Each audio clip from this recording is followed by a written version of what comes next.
Good morning, students. Today we are going to discuss Ampere's circuital law. Right? Ampere's circuital law is very much similar to the Gauss theorem. Gauss theorem is applicable to find the electric field intensity due to charge, since the electric field produced by the charge.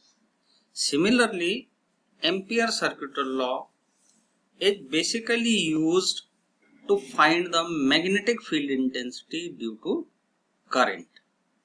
Since current is produced, magnetic field is always produced by the electric current. So, by the or with the help of Ampere's circuital law, we can find magnetic field intensity due to current carrying conductor. Right? Now, what is Ampere's circuital law? According to Ampere's circuital law, the line integral of magnetic field around any closed path in vacuum is equal to mu naught times of total current I threading the path. I is the current which is threading the closed path. Now see, in mathematically we can write closed line integral V vector dot dl vector is equal to mu naught into I. Mu naught is permeability of the vacuum. Now see this picture or this figure. There is a current carrying conductor and current is flowing from in upward direction. So the magnetic field will produce around it, and the direction of the compass will show the direction of magnetic field. Now this is the direction of magnetic field, right? So what we are doing is this current carrying conductor is enclosed by the closed path. So the magnetic field or line integral of magnetic field is equal to mu naught into total current in the wire, right? You can see the top view of the magnetic field. The magnetic field is like a circle, but at each point the direction of magnetic field will be in the direction of tangent. This dot representing the current carrying conductor. Now remember the Gauss theorem. Gauss theorem states that closed surface integral of electric field over a closed surface is equal to 1 by epsilon naught times of total charge. Now this is 1 by epsilon naught times and this is mu naught time, right? Now what is the source of magnetic field? That is current. So mu naught into I. Here the source of electric field is charge. So 1 by epsilon naught times of the charge, right? तो हम Gauss theorem में क्या करते थे? We have a charge. We should enclose this charge by the closed surface, and this surface is known as Gaussian surface. Since the electric field intensity at each and every point is similar, so this is called Gaussian surface. अब आप इसको इसके साथ resemble करें, है ना? Ampere circuital law और Gauss theorem में अगर मैं एनालॉजी देखूं तो there is a current carrying conductor which is the source of magnetic field. यहाँ पे इलेक्ट्रिक फील्ड का सोर्स क्या होता है? चार्ज. तो दिस इज द चार्ज. हमने यहाँ क्या करते थे? इसको क्लोज्ड सरफेस से इनक्लोज कर देते थे. यहाँ हमने मैग्नेटिक फील्ड को करंट कैरिंग वायर को क्लोज्ड लूप से कनेक्ट किया, क्लोज लूप से इनक्लोज किया, क्योंकि इसे सरफेस से नहीं कर सकते, इसे केवल लूप से कर सकते हैं. Loop is a line. तो यहाँ पे हमारे पास हो जाता है closed surface integral of electric field over a closed surface, जबकि यहाँ पे क्या होगा? Closed line integral of magnetic field over a closed loop. ठीक है. तो एम्पियर सर्किटल लॉ बिल्कुल उसी तरीके से जैसे कि हमारे पास गॉस थ्योरम होती थी. Now this is the statement. Closed line integral of magnetic field is equal to mu naught times of total current threading the closed path. अब हम इसे प्रूव करेंगे. तो this is a wire the direction of current is upward, this is the direction of magnetic field. अब हम इसको prove करेंगे कि close line integral of magnetic field is equal to mu naught times of total current. तो हम क्या करेंगे, यहाँ पे एक छोटा सा सेगमेंट लेंगे, डीएल सेगमेंट, जैसे वहां पे डीएस लेते थे ना, यहाँ पे डीएल लेंगे। अब डीएल की डायरेक्शन और मैग्नेटिक फील्ड की डायरेक्शन देखें, यहाँ पे डीएल की डायरेक्शन भी वही है और मैग्नेटिक फील्ड की डायरेक्शन भी वही है। हमने कहा था टेंजेंट की डायरेक्शन में होता है मैग्नेटिक फील्ड, इसका मतलब इन दोनों के बीच एंगल हो गया 0। तो हम इसे लिखेंगे, ये डॉट प्रोडक्ट है, इसको रिमूव करेंगे, B D L cos 0, cos 0 की वैल्यू होती है 1। तो हमने यहाँ पे लिख दिया इसे be close integral into DL, ठीक है ना। बी कांस्टेंट है, जैसे गॉसियन सरफेस होती है, हर पॉइंट पे इलेक्ट्रिक फील्ड इंटेंसिटी सेम होती है, इसी तरीके से लूप के हर पॉइंट पे मैग्नेटिक फील्ड इंटेंसिटी का मैग्नीट्यूड एक जैसा रहता है, लेकिन डायरेक्शन बदलती रहती है। Now what is DL? DL means segment. तो जब आप इसको इंटीग्रेट करेंगे तो टोटल लेंथ लेनी पड़ेगी आपको। तो सर्किल की टोटल लेंथ कितनी होती है? 2 पाई आर। तो हम इसे लिखेंगे b इंटू 2 पाई आर। अब b is magnetic field due to line charge, और लाइन चार्ज का मैग्नेटिक फील्ड हम बायो-सेवर्ट्स लॉ से कैलकुलेट कर चुके हैं, mu naught I divided by 2 pi R. 2 pi R से 2 पाई आर कैंसिल, तो हमारे पास आ गया म्यू नॉट इंटू आई। इस तरीके से इसे प्रूव किया जाता है, ठीक। अब इसकी दो एप्लीकेशन हमारे सिलेबस में, एक है magnetic field due to long solenoid और एक है magnetic field due to toroidal solenoid या फिर magnetic field due to toroid. तो सबसे पहले हम देखेंगे कि ये सोलोनॉइड होता क्या है। सोलोनॉइड में आपके पास इस तरीके का स्ट्रक्चर होता है, ठीक है ना, दिस इज अ सोलोनॉइड। दूसरा स्ट्रक्चर आप देख रहे हैं ये वाला, यहाँ पे क्या है, एक कोर है, और कोर के ऊपर कॉपर वायर की वाइंडिंग की गई। These are insulating copper wire, means बाहर से इंसुलेशन लगा। इसके जो नंबर ऑफ टर्न है पर यूनिट लेंथ वो है n, और इसमें करंट I पास हो। तो जैसे ही इसमें करंट पास होगी, इसमें मैग्नेट बन जाएगा, इलेक्ट्रोमैग्नेट। अगर करंट की डायरेक्शन ये है तो यहाँ पे ये बन गया साउथ पोल और यहाँ बन गया है नॉर्थ पोल।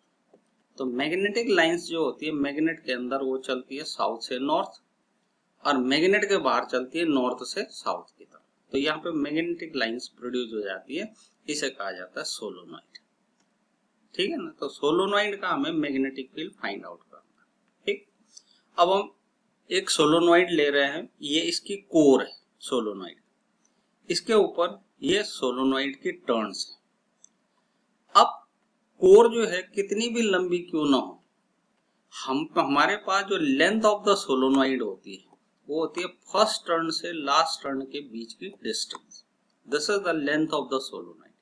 कोर की लेंथ की बात नहीं कर रहे हो, सोलोनॉइड की लेंथ की बात कर रहे हो। अब इसमें करंट आई पास हुई, जैसे ही इसमें करंट आई पास होगी, इसके बीच में यहाँ मैग्नेटिक फील्ड प्रोड्यूस हो जाए, उस मैग्नेटिक फील्ड इंटेंसिटी को हमें कैलकुलेट करना।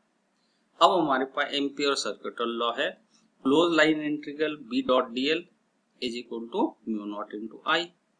इसका मतलब अब आपको करंट को इनक्लोज करना पड़ेगा किसी लूप से, लेकिन यहाँ पे लूप कैसे बनेगी जिससे हम करंट को इनक्लोज कर पाए। तो हम क्या करते हैं, एक रेक्टेंगल कंसीडर कर लेते हैं, इस रेक्टेंगल से ये सारी करंट्स इनक्लोज हो गई, ठीक है ना। हर वायर इससे इनक्लोज हो गई, हर करंट इससे इनक्लोज हो गई। ये लूप है PQRS, ठीक है। अब हम यहाँ पे एम्पियर सर्किटल लॉ अप्लाई करेंगे और वहां पे हम देखेंगे कि इसकी वैल्यू क्या आती है मैग्नेटिक फील्ड। तो B dot DL is equal to mu naught into I naught. I naught यहाँ पे करंट के लिए कहा गया, आप इस आई नॉट की जगह आई भी ले सकते हैं। अब ये है क्लोज लाइन इंटीग्रल, किसके लिए? PQRS के लिए। तो हम इसे तोड़ सकते हैं, P से Q तक, Q से R तक, R से S तक, S से P तक।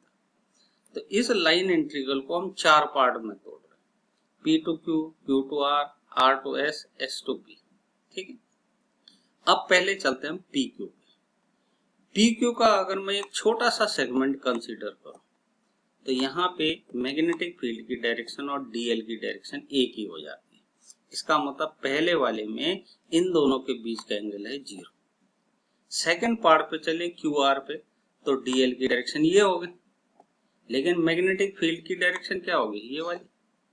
इसका मतलब दोनों एक दूसरे के परपेंडिकुलर हो गए, तो यहाँ पे एंगल हो गया 90 डिग्री इनके बीच।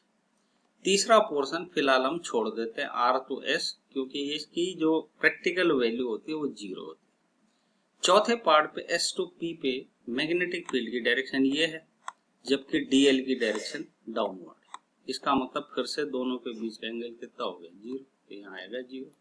अब हम इसको डॉट प्रोडक्ट को हटाते हैं तो ये आ गया BDL cos 0, BDL cos 90, BDL यहाँ पे B होता ही नहीं है, प्रैक्टिकली इसकी वैल्यू 0 होती है, इसलिए यहाँ पे B की जगह 0 रख दिया गया और यहाँ पे है 90 डिग्री। अब हम इसे कैलकुलेट करेंगे तो जहां जहां 90 आया है वो तो 0 हो जाएगा, cos 90 का मतलब 0। ये ऑलरेडी 0 हो चुका है, प्रैक्टिकल वैल्यू इसकी 0 है, तो हमारे पास बच गया सिर्फ ये वाला पोर्शन BDL cos 0। अब DL का मतलब क्या है, DL का मतलब हो गया ये छोटा सा सेगमेंट, और इसको जब हम इंटीग्रेट करेंगे तो उसे हम यहाँ से यहाँ तक करेंगे, तो इसकी जो लेंथ ली गई है वो A ली गई, तो ये हो गया B इंटू A।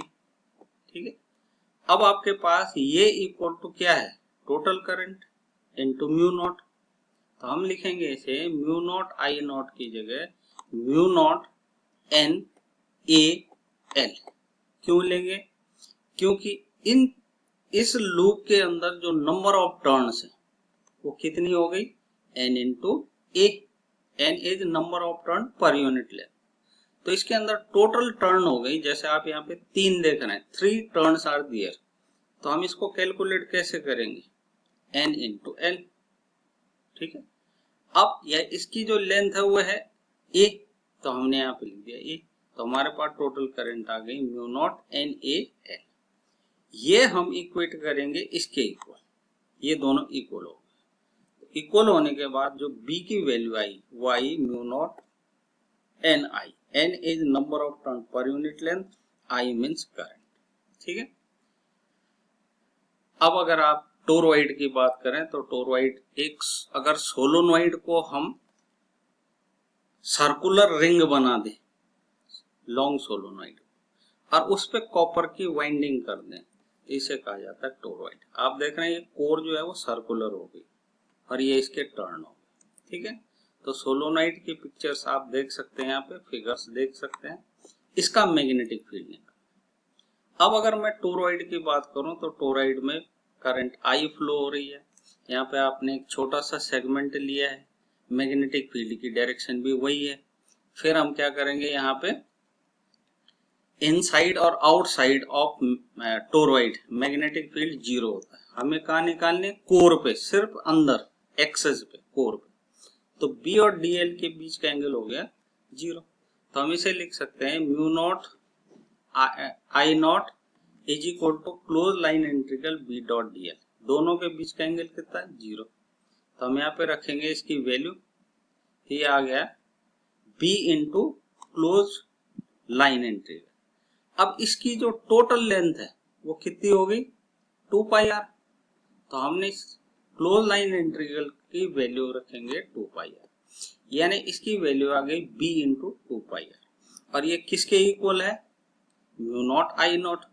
अब I नॉट का मतलब हो गया टोटल नंबर ऑफ टर्न, इसकी टोटल लेंथ कितनी है, 2 पाई आर, ये है number of turn per unit length, तो टोटल टर्न आ गए N इंटू 2 पाई आर, और हर एक में करंट कितनी I, तो टोटल करंट हो गया आपके पास N 2 pi R into I। अब हम इन दोनों को इक्वेट कर देंगे, इक्वेट करने के बाद B की वैल्यू ले लेंगे, तो हमारे पास B की वैल्यू आ गई mu naught N I। N का मतलब number of turn per unit length, I means current in the solenoid. ठीक है, इस तरीके से हम देखते हैं मैग्नेटिक फील्ड सिर्फ कोर पे आती है, इनसाइड और outside the solenoid magnetic field की वैल्यू 0 होती है। ठीक है, यह है ampere circuit law. Thank you.